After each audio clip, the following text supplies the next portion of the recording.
This program is brought to you by the Media Liberty Alliance Foundation in cooperation with OBBM Network TV, bringing citizen-led, creative local media to the forefront of local communities to foster a greater understanding of constitutional liberty and appreciation of what makes us truly free, starting with you and me.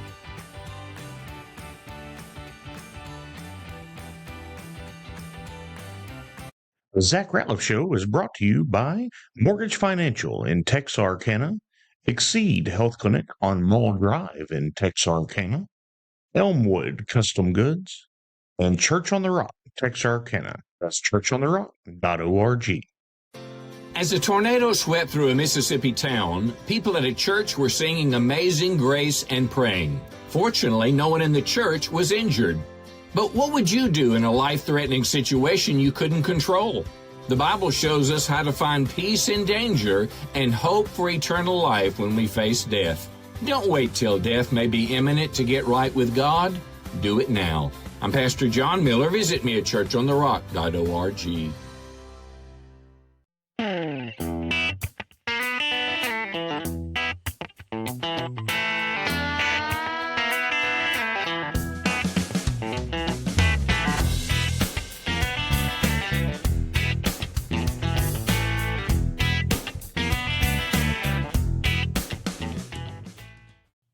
Hello, and welcome to the Zach Rateliff Show. I'm Zach. This is Mike Guzzardo. Hello, Mike. How are you? Good. How are you doing, Zach? Man, I'm good. So, you're the CEO of a homegrown company here in Texarkana called Rowe Casa, right? Yep, and what's the full name? Yeah, Rowe Casa Organics. Yeah, Rowe Casa Organics. And for everybody, that's not really from here, this is going to be a show about small business. And, I often say I'm a capitalist. And also my family, I own a couple businesses. My family owns businesses. So I'm very into how they're created because, and before we get going, a lot of times, you hear on the news, oh, those corporations or oh, this or oh, that. But corporations are just the people inside of them. Corporations are the ones creating jobs and making lives better. And so I just like to focus on what companies do, how they got their start and all that. So that's where I want to get eventually in this. But in that, Mike, kind of tell us who you are. Yeah. Well, raised in California. Okay. So I grew up out there. And then actually after my junior and senior year of college, I ended up taking some young people on a mission trip. So I went with a missions organization. Where'd y'all go? So first year we went to Venezuela. Yeah. Took about 30, 40 kids to Venezuela and then ended up taking about 100 kids to Botswana, Africa. Oh, wow. After my senior year. And so at that point, I'd actually done some things in business kind of on the side while I was in college and thought, well, I kind of felt called to ministry. So my plan was I'm going to do some business stuff. I'll be a millionaire by the time I'm 25, and then I'm going to go travel and preach for free. I had the millionaire by 30 plan myself. I did not make it. Yeah, me neither. So, but during that last trip, that summer in Botswana, I just felt like the Lord really calling me and said, hey, I want you to come and work at this organization full time. And so I got done with college, packed up a truck, drove out to East Texas. It was actually in Garden Valley, Texas. Okay, which, 1,000 or 2,000 people there. And so drove out there and worked for a ministry called Teen Mania for, 6-7 years.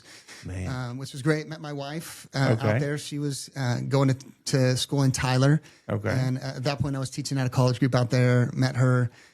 We've been married 21 years, 4 kids. That's a testament to God right there. Yeah, and just to love her and our family. And then that actually after that ministry led to a season, about 15 years of just traveling and speaking at conferences and churches. And then also was an executive pastor at a church and did some organizational development and consulting and things like that. And then about 7 years ago, Rowe Casa kind of found us and here we are. So, that's cool. One thing I say often on here that I have a few core principles, but number one principle that I unabashedly say is of this show and of my life is Jesus Christ is my Lord and Savior. He's the way to heaven. And so I don't back down from that. Doesn't mean I'm perfect. I don't think I'm perfect. I mess up daily. Yeah. but that's number one. Number two, I want to be the best dad I can be. Yeah, that's good. Number three, I want to be the best son I can be. And then number 4, we get into some of the political stuff and all that. But my politics come from 1, 2, and 3. Yeah. And so it sounds like we're going to kind of have a connection there, because if I acknowledge that Jesus is my Lord, which I do, Mm-hmm. and that I need his grace, and then also the best thing I can do in my day is tell someone about him. Because if I believe that my eternity is based on whether somebody had told me about it or not, how hateful would I be not to share it with somebody? Absolutely. And so anyway, I just want to let you know that that's where I'm going to come from on this, and it's great to hear some shared stuff on that. Yeah. Well, okay, so you get to Tyler, you get to the Rowe Casa. I started hearing about Rowe Casa. What was it? 7 years ago, 8 years ago, 10 years ago? I don't exactly know. Jill Rowe, who started it, she I think sold her first jar of elderberry off her doorstep in 2017. Okay, so 9 years ago. Yeah. And have just Texarkana is one of those places where I may not know you, but I probably know everybody and they know me, and that's kind of what it, so I remember hearing about this, and my family being in the beauty industry space, definitely heard about the products and all this, but kind of give me maybe the conception story to where we are of Rowe Casa and what's, because it seems, I don't know, I'll let you go into it because it seems amazing. Yeah, it's actually a fun story. It's kind of interesting to talk about how Rowe Casa got started, and I've actually seen, now we have all these, internet crazies out there. And I've actually seen conspiracy theories about how Rowe Casa got started. Oh, really? One of my favorite ones is, our first product was elderberry syrup, and someone's like, they stole their elderberry recipe from another company that didn't even exist in 2017. Listen, the internet is a wild place, right? I remember, I went through a divorce 4 years ago, and I learned more about myself than I had ever heard. I'm like, some of it, I'm like, didn't even know that about me. Like I would even call my ex-wife, be like, did you know that I? She's like, no, I'm hearing this stuff about me too. And so it's an amazing thing, but it's easy to dwell on that. Man, I want to talk about just how you started and the success, because when I look at, and I know I'm friends with Jacob Skinner. And I've always knew wherever Jacob was, they were going to have a winner in Skinner. You know what I mean? And but so once I heard he was involved, and really he lives across the street from the street that leads to my house, so make sure you give him a honk when he's out there mowing. But from in other people that I know in there, I see like, hey, these people have good people working for them. And then, I keep up with, just from the political side of things, who employs who and how many employees there are. And now I start to see Rowe Casa directly impacts our economy here in this area. So, tell me kind of, started with the elderberry.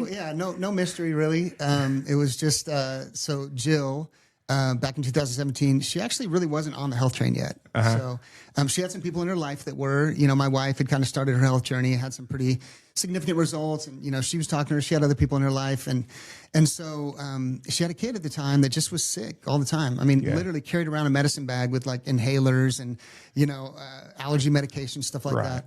And you get this thought like, there's got to be a better way, right? And so she did some research and found out kind of elderberry's long-standing reputation for helping the immune system and boosting the immune system. So she researched, found a recipe, and that's actually where the original recipe came from. The internet is just because it was never meant to be sold. It was just something she was going to do for her family, and so made her first little batch of elderberry there, and ended up having significantly positive results on her family. So she posted about it on Facebook and said, hey, like, this is really crazy. Like, had great results, and how things go. Somebody's like, well, man, next time, make me a bottle, and make me a bottle, and hey, I'll buy one from you. And so sure enough, she's making some of these things and selling them off her doorstep, and then gets an idea. Well, gosh, what other natural products can I look at? And so she researched. I don't know what all the original products were. I think there was like a bug spray, some stuff like that came out first.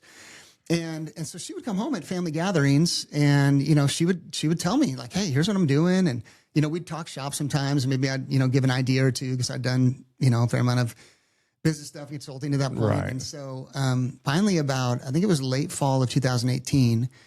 And she said, Mike, I'm telling you, I got people lined up down my driveway buying this stuff, Right. And so we ended up having a conversation like, let's partner up and, we'll both be co-owners of this company. And I'm going to continue to give my passion to like, finding the next great product that can help people. And then, I'm going to be the face on Facebook and you run the company and, make a business out of it. And so in 2019, I think January 8th or whatever, we formed the company. Okay.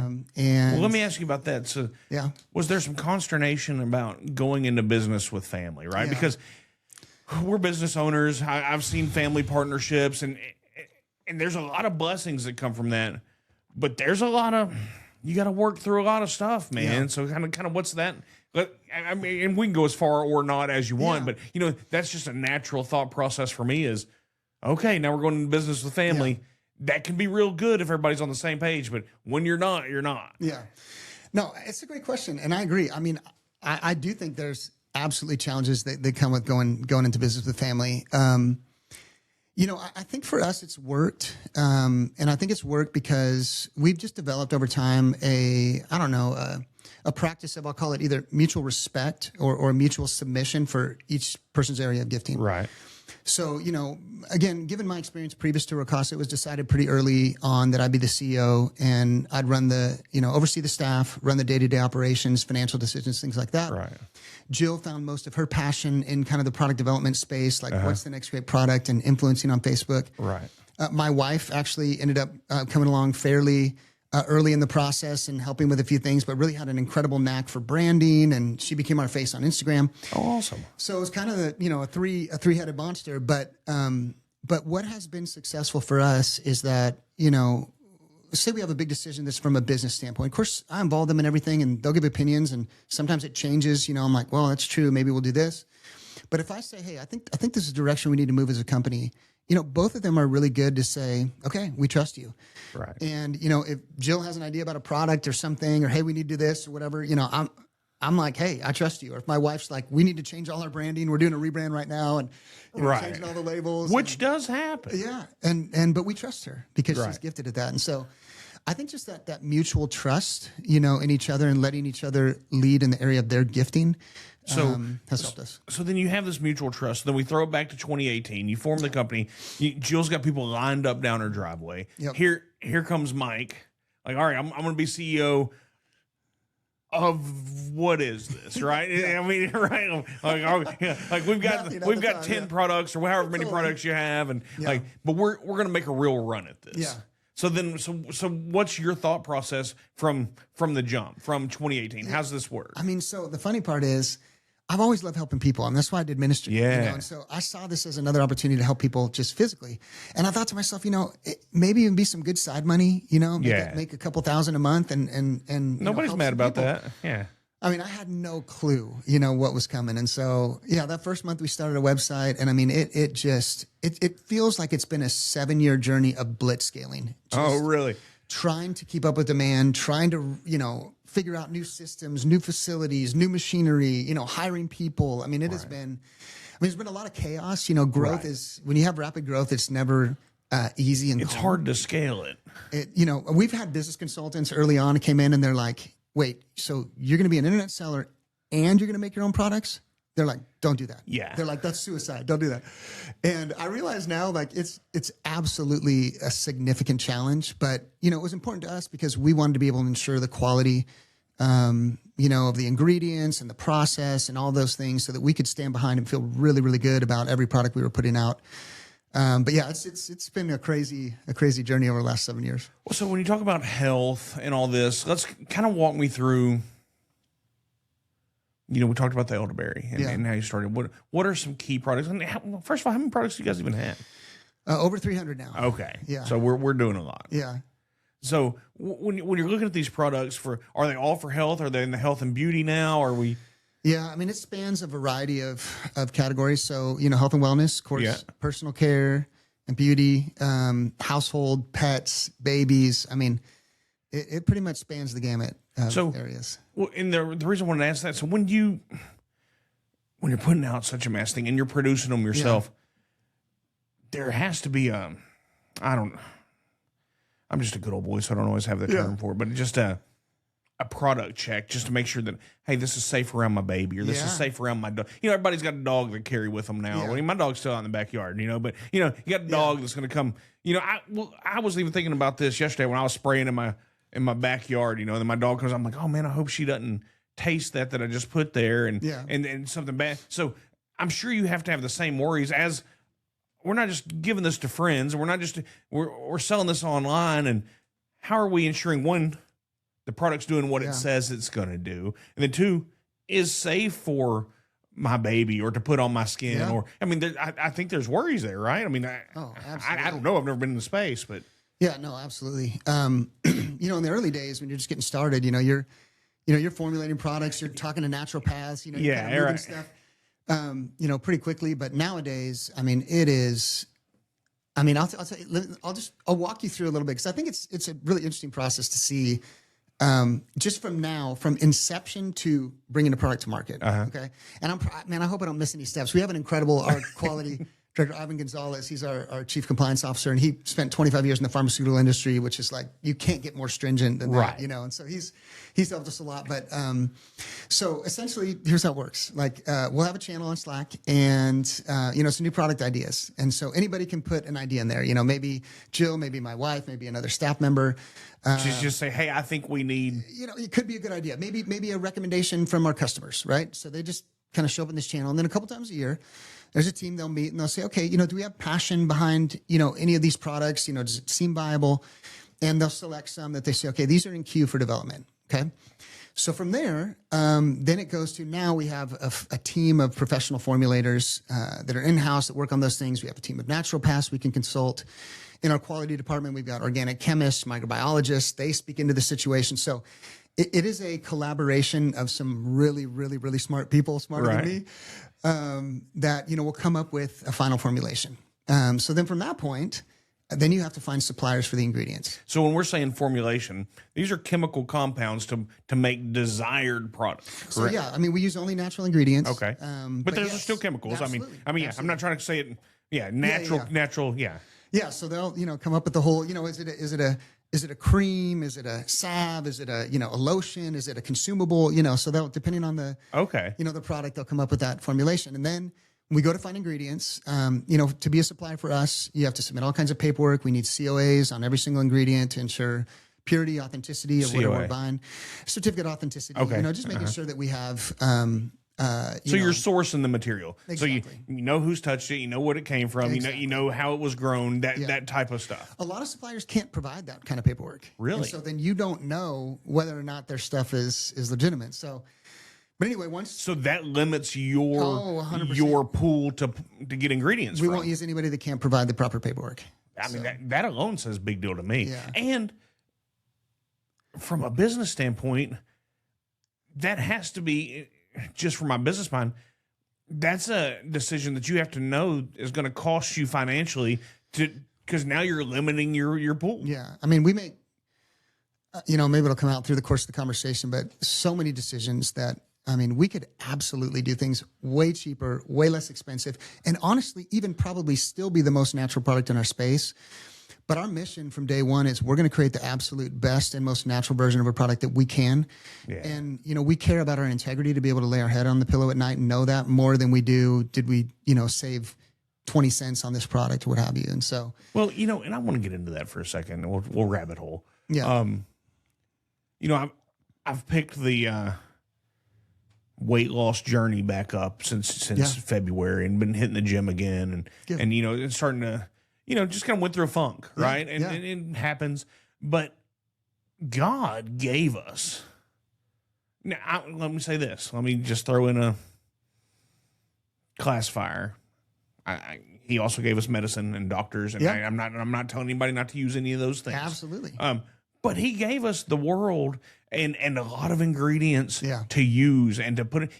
For me, I know if I'm kind of feeling grouchy or depressed or whatever, I will take my shoes off and go stand in the backyard for 5 or 10 minutes. Yeah. Just take in the energy. Yeah. And call me a hippie or whatever you want to call me, but I know that helps me feel better. Yeah. And or if I'm out, at my dad's working in the garden, or when I go to deer camp, or hanging stands and trees, and just there's a healing property that God put inside the ingredients of this earth for us to utilize. Yeah. And so what I'm hearing you say that you're not saying is that's what you guys are trying to get in touch with for the ingredients of your products. Yeah, 100%. I mean, I have this theory. I can't prove it, or whatever. But, right. but I would guess, I wonder, let's put it that way, if everything we need to be healed from every disease and ailment we have, God has already put in the earth. We just haven't discovered them all yet, Right.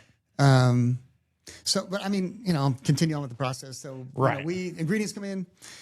Once we have a qualified supplier, then they have to be tested. Right. Again, the ingredients just to make sure for purity and potency that they are what they say they are. So we actually test the ingredients after we get all the certification from them. And then what we'll do, our R&D team will make a small batch. R&D, research and development. Research and development will make a small batch. And the testing is different depending on what category it's in. But we'll take, for example, like a supplement. And so then it'll go through AET testing. It'll go through microbial testing. It'll go through organoleptics. I don't even know these words. Yeah, I mean, it's, it'll go through, there's a supplement facts panel on the back of it. Right. And so we'll do supplement facts panel verification where all that's tested to make sure that exactly what's on there is what's in the product. If it passes all of that testing, then it can be approved for a big batch. Okay? Yeah.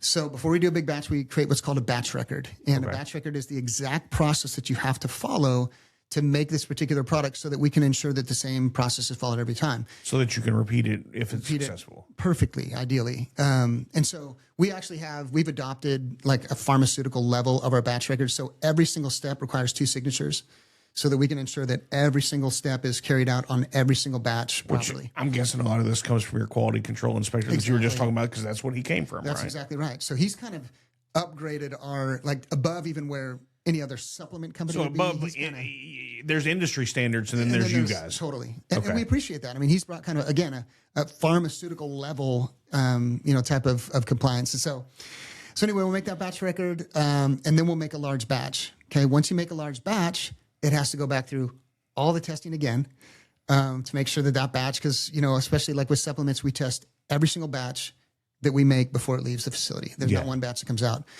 untested. And then, we send it off for third-party testing for heavy metals and contaminants.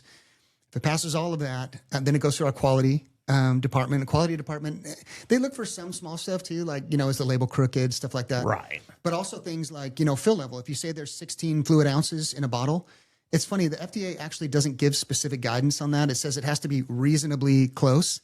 And then they so if it's 15 or 14, they're like, it's closer than 0. And then they suggest looking at some other documentation to get an idea. So we found the best guidance we could, and then made our standard 5 times stricter than what was recommended. So it has to pass all that stuff. And if it passes all of those things, then it's released to the public. So there's care and intentionality put into the products that you're putting out to people.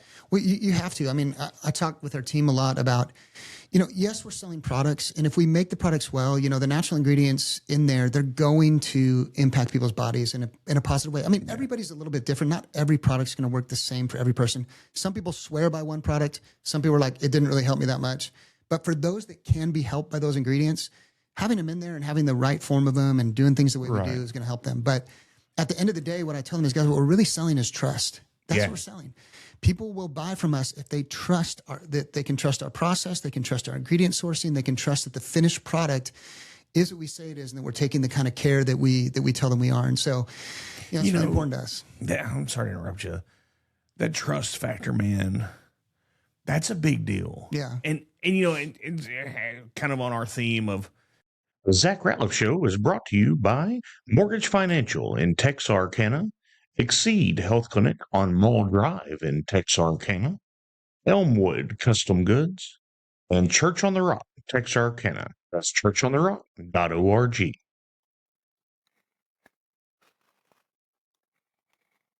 The Zach Rateliff Show is brought to you by Mortgage Financial in Texarkana, Elmwood Custom Goods, and Church on the Rock, Texarkana. That's churchontherock.org. Okay. Now try one more time. Count down 3, 2, 1, and then do it all. Okay. 3, 2, 1. Okay. Do it again. 3, 2, 1. 3, 2, 1. The Zach Rateliff Show is brought to you by Mortgage Financial in Texarkana, Elmwood Custom Goods, and Church on the Rock, Texarkana. That's churchontherock.org. Just, or my theme, I guess, not ours, maybe yours. It sounds like it from your story of just trusting God and trusting where, in the Bible, and that's what I try to use as my standard. And anytime I don't, it becomes a problem quickly. Yeah. In the Bible, they talk about trust, but it's also pointed out that, man, it's hard to be a prophet in your hometown. Yeah. Sometimes you got to dust those sandals off and move on. So I can only imagine as, to go from, oh, this is Jill selling this stuff out of her driveway to, okay, they're trying to do something to, hey, how many employees do y'all have? Right now, just over 300. So, hey, this is a major economic player in our economy. Oh my gosh! All of a sudden, what I'm trying to go is that has to be hard for a local company to grow like that, because there are people that are just not going to like it because they hate to see someone else be successful. And I don't really want to dwell on that, but just nobody's a prophet in their hometown type deal. That had to be something you guys have overcome. I mean, and like I said, we don't have to talk about it at all, but I like I told you, when I got divorced, I heard a lot of stuff about myself or the businesses that my family's in. I've been told my whole life about why they're not as good or why they're, but also I know the ranking and I know where everything sits. And so I'm like, you can say what you want to say. Yeah. I'm not necessarily concerned with those that are going to hate me just because of who I am. Yeah. So it seems like a delicate walk that you guys probably had to do to get going, especially now to this. I don't know if I got a question in there or not. Yeah, but. no, I mean, I think it's a great question. Here's the thing. I think, a couple of things that I'll say on that. Number one, and I tell people this too that are in a similar situation from us, is that, for every one critic, there's 100 people that you're helping and changing their life. Absolutely. And so it's important to keep that in mind. But it is real. It's human nature. When you care about people, you care about all people. And so, when people say something hateful about you that you're like, I don't even know. It's not true, but whatever. It's still, you feel it. And so what I've tried to do, I have a 2-step process that I feel like when we have a critic or, something like that. Well, everybody's a critic with the internet. Yeah, exactly. But, I think what most people do is they get offended, they get upset, and then they want to, go down, oh yeah, that's not true, and kind of sling mud. Yeah. I feel like that very rarely produces any positive fruit, Right. Because most of the time, there's a few people that are trying to be helpful, but most of the time, people that just sit around and criticize people, they're unhappy people. They probably are not just criticizing you; they're criticizing everybody in their life. Right. I don't know anybody that's making a significant positive impact, having a productive life, moving things forward, that sits around and criticizes people, waste their time on that. That's exactly. So I can remember when, I won't say what it was or who it was, but it was one of the comments that was made about me online. I was like, somebody called me. I'm like, oh, I hadn't even seen it. Let me go look. I went and looked. I go, oh yeah, well, she's nuts. Yeah. And they're like, what? I'm like, that's your answer. I'm like, I'm not going to say that, but everybody that knows this person also knows that they're nuts. Yeah. So I don't have to respond because either she's nuts or you don't, but it's not worth my time to. And so I think, to me, again, I think it's a 2-step process. Number one, I think you stay humble. And, sometimes people say something that may come across hateful or ugly, but my first response is always, okay, maybe they're doing it just to be ugly, but is there anything I can learn from this? Maybe 90% of it's hateful, but is there 5%? Is there 10% that I can grow from? So like just recently, we had a person, I saw some posts online. It's like, Rowe Casa fired me because I had surgery. Shame on them, whatever. And I'm like, I saw that. I was like, so I called our COO, Jacob Skinner, and I said, hey, Jacob, can you look at this? Shout for out me? Jacob. Yeah, he's such a great guy. He told me I should arm wrestle you.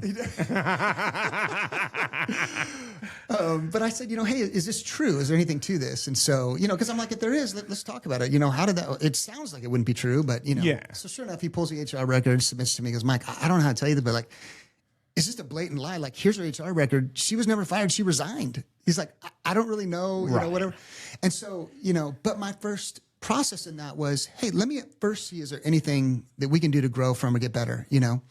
But then if it passes that test and there's nothing there and it's just a hateful person, then it falls in the next category for me. And I'm telling you, Zach, like it is, you know, of course I spent a long time traveling and speaking. And so, you know, I'm used to people like, you know, oh, great sermon, great. And then one person like, well, I thought it was terrible because in Luke chapter 4, you know, they're like, your shoes didn't match your top. You know, whatever. Yeah. But I was not prepared, I think, for some of the spite and hateful, like I'll give just, I mean, one example, like, you know, Jill went through a situation. She had breast cancer. And she was diagnosed with microinvasive DCIS. She was pregnant at the time. So the hormones of her pregnancy caused her to grow really, really fast. Right. They actually had to take, she was pregnant with her third child, Sage. They had to take Sage a couple weeks early so they could address the cancer. Ended up having a mastectomy, and, you know, it was just a whole process. Not something you want to happen in life. And I mean, literally, there are people that acting like they have inside information or something, like she faked her cancer. What? It wasn't real. Like, she just wanted a boob job. You know, like literally, she didn't have cancer. She just had the gene for cancer. You know, like, I mean, just crazy, hateful. Like, she just exploited it for financial gain.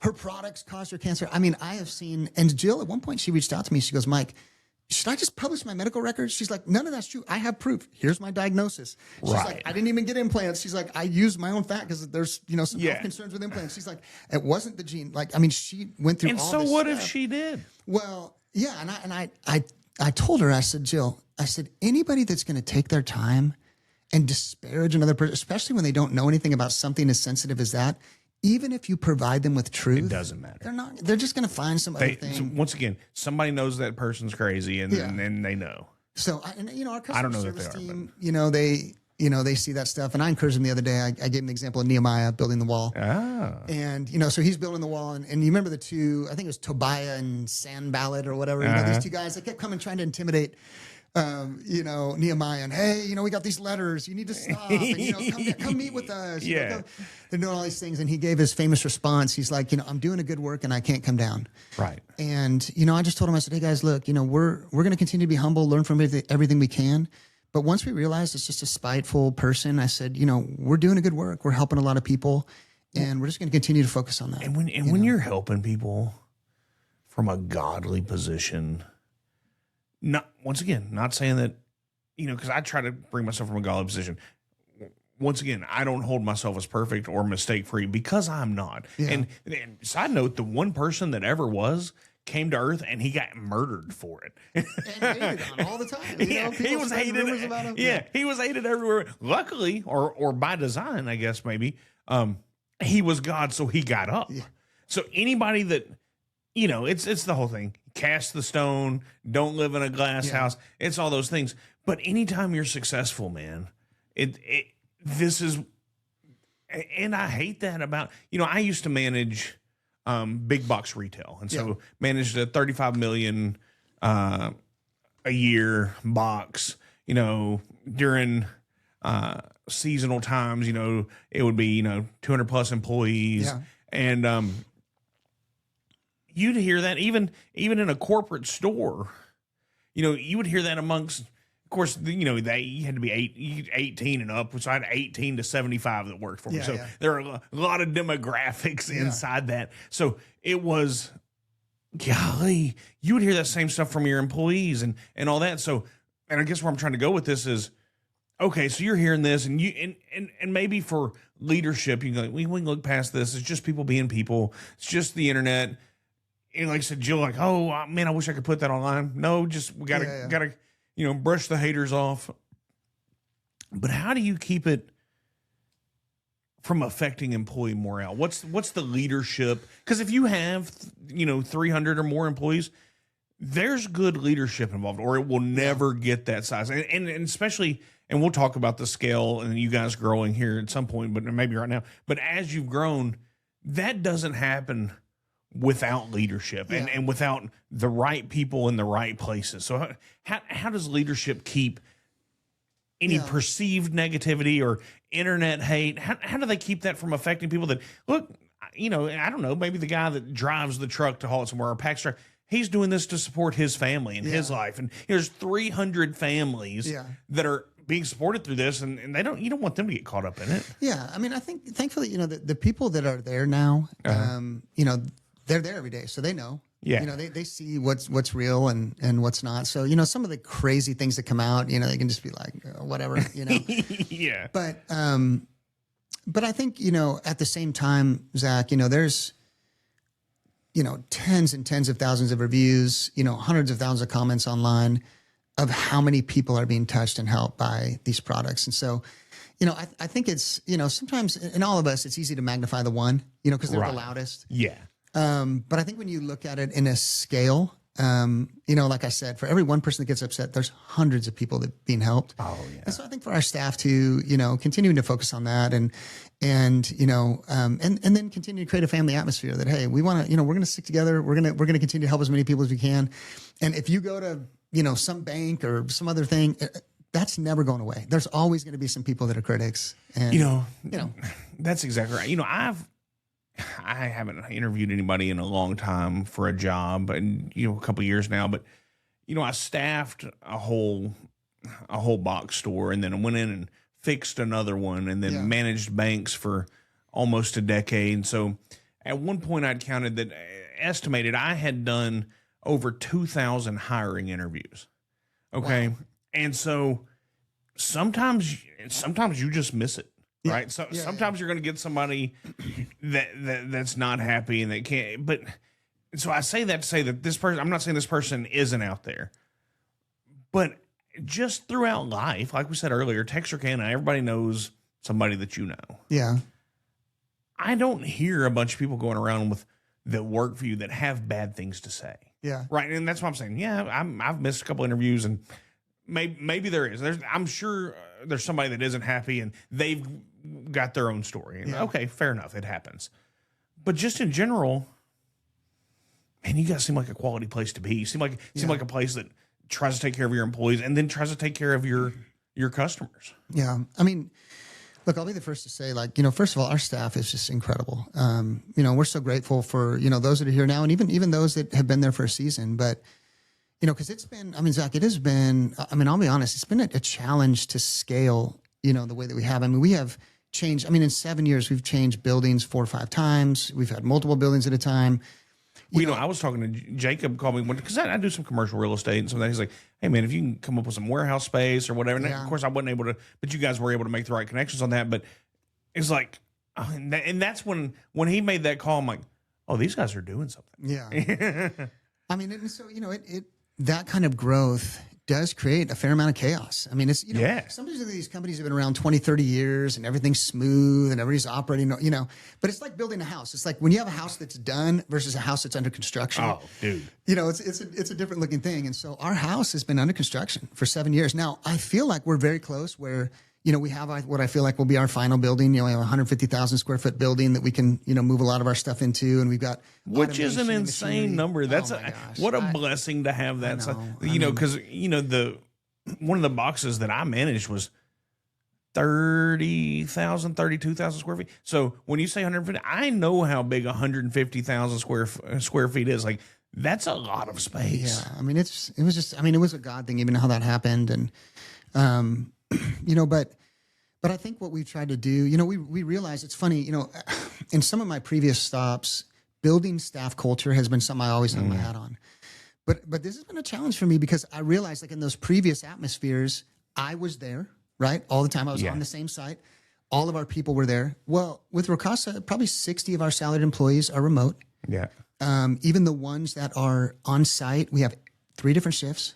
So, we work 24 hours a day, 6 days a week. Really? Y'all are running 3 shifts out there? I'm 3 hours away. So, of course, Jacob is incredible. And he helps. He's really the one running kind of the head over the factory. And so, but, it's tougher than it has been in the past, I feel like, to build a culture. So for me, what it's done is really 2 things. Number one, try to figure out how fast can we get on the other side of the chaos that rapid growth brings. And to me, that's been getting facilities, getting machinery, getting things where we now have space to grow and can handle it. And having the right systems in place. Systems change all the time. Helps that. From every aspect. If you have an operating system, not even computer, just you do this and and just Yeah. And I mean, and previously, really, those systems have changed about every 6 months. You create a system and it's doing good, and then you double, and that system doesn't work anymore. Right. So, like I said, we're finally getting to the place where I feel like we have a building that I don't think we're going to outgrow anytime soon. We're getting machinery that allows us to get ahead of our growth. But in the meantime, Zach, then I think, we've looked to do things as fast as we could to just create an atmosphere where our employees feel seen. Small stuff, whether it's like a like a barbecue or like a little contest or, doing a Christmas party. Or can I tell you what aggravates me as an employer or, a former leadership in companies and whatever? I appreciate when a company does a barbecue or whatever, because like even the lady that owns my real estate brokerage, she'll have us over to her house and have it catered. And I always make sure to say thank you. Yeah. So much, because there's so much thought goes into it. There's so much personal time and personal energy. And it, especially when I was in management, I would try to do these things and it would just, maybe it isn't as bad now that I'm a little bit older, but at one point in my life, it would burn me up, just the attitude towards it. I'm like, you know what? I'm not doing this for praise, but I would just get so aggravated because I'd be like, man, all this time and all this money has gone into this, and half of you don't show up, and da da da da. Yeah. And I'm not trying to drag anybody down, but when a company goes out of their way to do that, all it means is that they care about the people that are working for them. Yeah. And that's the point I'm trying to get to there. No, for sure. And I mean, I think our staff honestly is really great. Like, I mean, a lot of times we'll do that stuff, during the day or sometime when everybody can attend. Maybe we do it out of lunch or something. But I mean, even Zach, things like that we've been able to do. Thankfully, a lot of companies our age can, like we added, employee benefits a couple of years ago. We, did paid time off, of course, for salaried employees, but then added that for part-time employees. We've given everybody a end of year bonus, every single employee, What? I mean, that's, in today's world, that's unheard of. Yeah. I mean, we've tried in a lot of ways just to say, hey, we see you. And, and again, we want to continue to find more things to do because I believe, again, I think it's important. If you love people, you're not just going to love the people that you're reaching through your products, but you're going to love the people internally as well, and so we want to do the best we can. I mean, even Jacob, I appreciate him so much. We have a lot of new leaders maybe that have come up and they've done a great job. So now they're a supervisor or whatever, but not all of them have had leadership experience. And so, over the years, we've heard about a conversation that happened here or there that we're like, I don't really like how that happened. So he's now taking them through books and walking them through and developing them as leaders. So, you just keep trying to get better. I've known Jacob by far the majority of my life, and very few times I've ran into people that are like, "Oh, I can't stand that guy." Yeah, like I don't have an example of one. Yeah, and so I would imagine because Andy's intelligent, so I would imagine his leadership, would resemble that. Yeah, because I know when he's always been open about his faith and just his boldness in that, I imagine goes over to his leadership style. Yeah, in everything as well. Jacob is a very gifted leader. He has a lot of times with leaders, they fall off a log one way or the other. Either they're mostly relational but struggle at the logistical side of leadership and the numbers and the X's and O's, or they're really, really good with the X's and O's, but they struggle relationally. Right. Jacob is one of those rare people that can straddle the fence. That's hard to do. He's good with people, but he's good with numbers and analytics. And so, it's hard to do. So we kind of talked about your growth and the scaling, and the last 7 years have been chaos, but now what? Like what's Rowe Casa looking at now? I mean, you've got, like I said, 150,000 square feet, which, for anybody that doesn't understand the size of that, the Walmart Supercenter on New Boston Road is 140,000 square foot box. Yeah. And so 10,000 square feet larger than that. So I'm just trying to give some people, I just want them to be able to visualize. And for those of you that are not here, your standard Walmart, you understand how big that is. This is, and here's what's funny about this, I guess, before we go into where you guys are going. At some point, somebody will be like, oh man, this is an overnight success. But no, and because you always hear that, like, oh man, this thing happened overnight. Yeah. Well, yeah, if you count overnight going from selling stuff out of the driveway to, like you explained it, 7 years of chaos to, okay, now we have, so what's the playbook now? Like what, obviously you guys care about your customers. Yeah. I mean, Zach, it was funny. We made a decision from the very beginning, like our mission is going to be to make the most pure and natural version of every product that we can. And we want to try to be a one-stop shop where all the things you use every day, we're going to provide a natural alternative, toxin-free alternative. And we're never going to compromise that. And if we get big doing that, great. If we don't, that's fine. Like that's going to be our lane. Right. We're never going to deviate. We're never going to compromise. And, as big as we get as not big as we, if we don't get big, that's fine. And nothing has changed. That's what we're going to continue to do. And so, there's so many people, honestly, that look and they're like, you guys don't have to have that high of a standard. Like you're going overkill. You're doing whatever. Like this ingredient's fine. This thing, look, everybody's using it.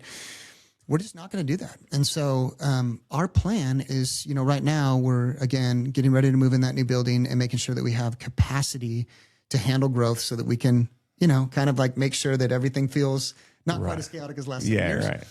And then, we're just going to continue to try to get the word out and help as many people as we can. But we're, from a company standpoint, of course, we set projections and things like that. But I think we got to be careful. If the goal becomes growth first, oftentimes you can lose your mission. And so I think the important thing is making sure that the mission stays first and that growth is a byproduct of the mission, not the other way around. That's an honest answer. Because the mission is key. The quality. And like I said, it was started out of a love for helping people. And now you've taken love for helping people into having the best source that you can get, making the most quality ingredients that you can get, to taking care of your employees through benefits. But it all, I know this isn't in your stated mission, but it seems to me that it is loving people is the mission, whether through products or through what you're providing as an employer. Or am I off base on that? Absolutely. I think again, as followers of Christ, our job is to, listen. Like I always tell everybody, this is the secret to life. Seek God so that you get close enough to hear his voice and then obey everything he tells you. Yeah. Does it? If you do that, and that's a lot harder. But that's the goal, right? Yeah. And so, all I got to do is listen to God. Yeah, go ahead and try. But I think as we do that, eventually our life in some form or fashion is going to end up helping people, whether it's through doing a podcast, whether it's through doing ministry, whether it's creating products that are helping people. Oh, and I absolutely see this as my ministry. Absolutely. There's tons of people that are listening to all these different things every day. And here's the funny thing is you never know what God is going to speak to someone through. It might not even be the topic. I can't tell you how many times I got done with a message and, people come up to you afterwards and they're like, man, when you said this, it just changed my life. And I'm thinking to myself, I never said that. But something as they heard it, God gave them a thought, and it was transformative. Just kind of like this deal. I like to highlight, it's the Zach Rateliff Show. I like to highlight what I find is interesting. So I like local business. Like I said all at the first, that's the way my mind works. I'm attracted to business and processes, and which is probably why I like politics, because I like to see all the inside of it. But inevitably, the God story comes out, and that's what I'm drawn to. Yeah. And so I tend to focus on it more because I'm just so thankful that he allows himself to, the creator of the universe allows himself to be seen through these conversations or heard through these conversations. And then it always amazes me that I got Mike coming in from Dallas and we're going to talk about growing a business and the struggles in that. And you know what? Turns out we're going to focus on Jesus and how he's the truth. Nobody, I didn't expect that when you were on your way here for sure. Yeah. No, absolutely. A big part of my, thrust in ministry, a lot of the message I would share with, students and leaders and stuff was, just kind of this thing of like the way a relationship with Jesus was meant to work, right? Mm-hmm. Is that, Jesus comes and says, hey, listen, when you give your life to him, you get salvation, forgiveness of sins, you get the Holy Spirit, all this stuff. But you give up the rest of your life on this earth. And so you get by far the better end of the deal. But I always tell people, a lot of people look at Jesus as an addition to their life. I got my job, I got my priorities, I got my strongholds, I got my this. And then here's I'm going to throw Jesus in the mix and try to make things better. But I always said a relationship with Jesus was never meant to be an addition, it's an exchange. Yeah. It's a trade. It's everything you are for everything he brings. And honestly, sometimes that's hard. It's hard, but that's hard in business. Yes. Because you know, I'm ridiculed. I actually don't have comments on my YouTube stuff. Which is a minor part of how the show's broadcast. OBBM network, Spotify, Apple Podcast, iHeartRadio, all these other ways are how people are finding it. But it's not worth the mental tax of what people say about me and to me. People are going to point out that I'm overweight and point out these things. Okay. Yeah. But the good that comes from talking about Jesus every day, or, and to y'all's point, when people make hateful internet comments or whatever, my dad said to me one time, I said, man, how do you feel about people saying this and that? And he goes, you know what? If somebody's talking about me, it's giving somebody else a break. Somebody else that might not can handle it as good as I can. Yeah. It's giving them a break. Yeah. Because he goes, I know where my character is going to line totally. up. And talking to you know where your character is going to line up. You know where the character of your company is going to line up. And there is such thing as, corporate culture or corporate character. And just to hear that come out, man, that speaks everything I need to know about you guys. The good products help, right? Yeah. And all the other things, but the corporate character that you're bringing, that's a huge deal. Yeah. I remember one time, I think it was at one of the Christmas parties a couple of years ago, and I said, hey guys, listen, I said, I can only be who I am. So I said, if you got someone else, they might have an open bar here and be partying with you guys. But unfortunately, you got me, who's an ex-preacher, so I'm going to pray for you. That's all I got. So, that's exactly right.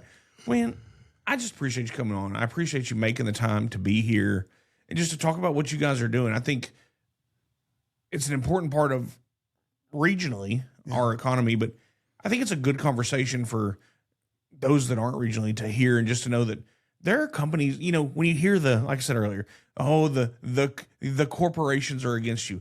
The majority of corporations in the country are the 300, 500 or less people are the guys that are, I've got a job here, but I'm trying to do this. I'm trying to start this from my driveway like Jill did. That's what we're talking about in our country. When you hear about everybody wanting to get these corporations, it's you guys creating jobs. It's my companies, my family's companies creating jobs that have tax-paying individuals that are supporting families, that are supporting communities by going to their grocery stores, and that are paying their tithes at their churches, and they're paying for their kids to go to daycare, and their property taxes are paying for school taxes, and it's important to focus on 300 employees. That's 300 times doing that. That's a company paying taxes into this location. That's someone who's bought into our area.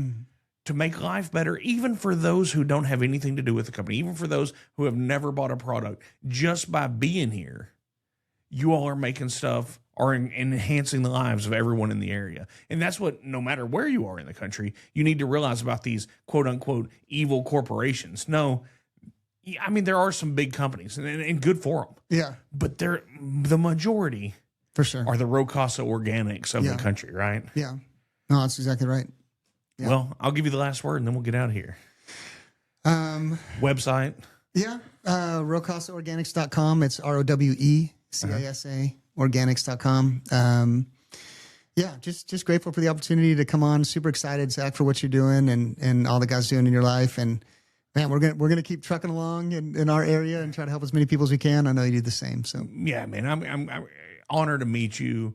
Glad to see what you guys are doing, and I'm really excited to keep up with y'all's story. Awesome. Thank you. All right, thank you. All right, everybody. I hope God blesses each and every one of you today.